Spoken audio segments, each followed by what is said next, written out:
Hello అందరికీ, welcome to Pallavi natural talks. నా morning routine చూసేయండి. మార్నింగ్ లేచి వాకిలి ఊడ్చేసి వాటర్ చల్లేసా.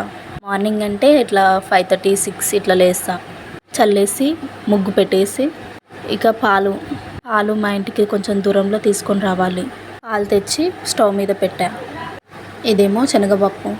నేను నైటే నానబెట్టిన, ఎందుకంటే నైట్ నానబెడితే మంచిగా అరుగుతుంది అంటారు కదా. అప్పటికప్పుడు చేసే కంటే నైట్ నానబెట్టి ఇప్పుడు వండుకుంటే మంచిగా అరుగుతుంది, గ్యాస్ రాకుండా ఉంటుంది. అందులో కొంచెం వాటర్ పోసి సాల్ట్ వేసి ఇంకా స్టవ్ మీద పెడుతున్నా. మ్యారేజ్ కాకముందుకు ఏమో ఎప్పుడు అప్పుడు పప్పు తినాలంటే అసలు ఇసుకొచ్చేది. అసలు పప్పు అనేది తినబుద్ధి కాకపోయేది, ఏ పప్పు అయినా కానీ. అదే మ్యారేజ్ అయ్యాక ఎప్పుడుగా పప్పు వండుకుంటే బాగుండు అని అనిపిస్తుంది. ఎందుకంటే చిన్నపిల్లలు పప్పు అయితేనే కొంచెం తింటారు కదా. ఇక్కడేమో పాలు మసిలినాక టీ పెట్టుకుంటున్నా నా కోసం. నాకు టీ కొన్ని పాలున్నా చాలు, అసలు టీ లేనిది ఉండలేను. టీ ఉంటే చాలు. ఎన్నోసార్లు అనుకుంటా బంద్ చేయాలి చాయ్ తాగడం అని, కానీ అస్సలు నా వల్ల కాదు. టీ తాగితే ఏమో ఫేస్కి మీద మొత్తం పింపుల్స్ అవుతాయి, మెయిన్గా హెడ్ఏక్ లేస్తుంది. టీ తాగంది అసలు ఏం పని చేయబుద్ధి కాదు.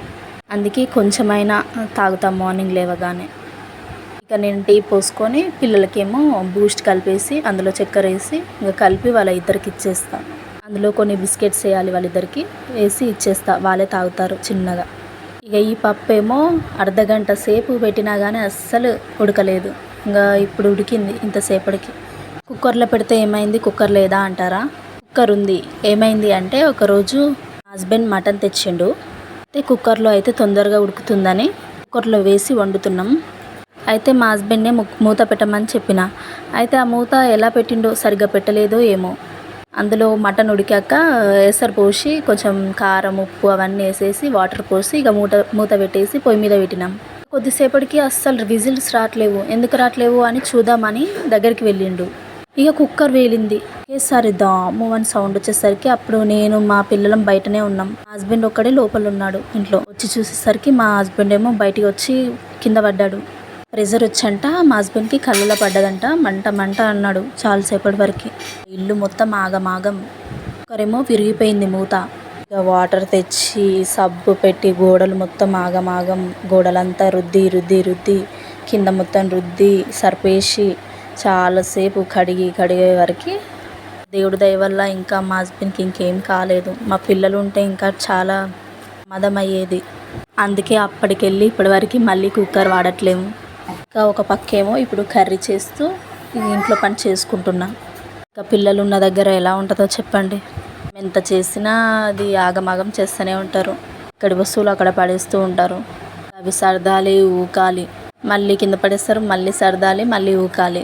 పిల్లలు చిన్నగా ఉన్నప్పుడేమో ఎప్పుడు లేస్తారు, ఎప్పుడు ఆడతారో ఏమో, ఎప్పుడు బోర్ కొట్టేది. పిల్లలు ఎప్పుడు లేచి ఆడుకుంటారో, వీళ్ళతో మంచిగా ఆడుకోవచ్చు, ఇప్పుడు పడుకొనే ఉంటుండు అని అనిపించేది చిన్నప్పుడు. ఇప్పుడేమో ఒక్కసారి అన్నా ఇట్లా సైలెంట్గా కూర్చుంటే బాగుండు, కొద్దిసేపు పడుకుంటే బాగుండు అనిపిస్తుంది. కానీ అస్సలు పడుకోరు. పడుకున్నా కానీ కొద్దిసేపే, 10 minutes పడుకుంటారు, మళ్ళీ లేచి ఏడుస్తూనే ఉంటాడు. మీ పిల్లలు కూడా ఇంతేనా? కర్రీ ఏమో శనగపప్పు, ఉల్లిగడ్డ కర్రీ చేశాను. నాకైతే అస్సలు హెల్త్ అస్సలు బాగుంటలేదు. మెడలు గుంజడం, కాలు గుంజడం. అందుకే చూయించుకోవడానికి ఆశా వర్కర్ దగ్గరికి వెళ్ళా.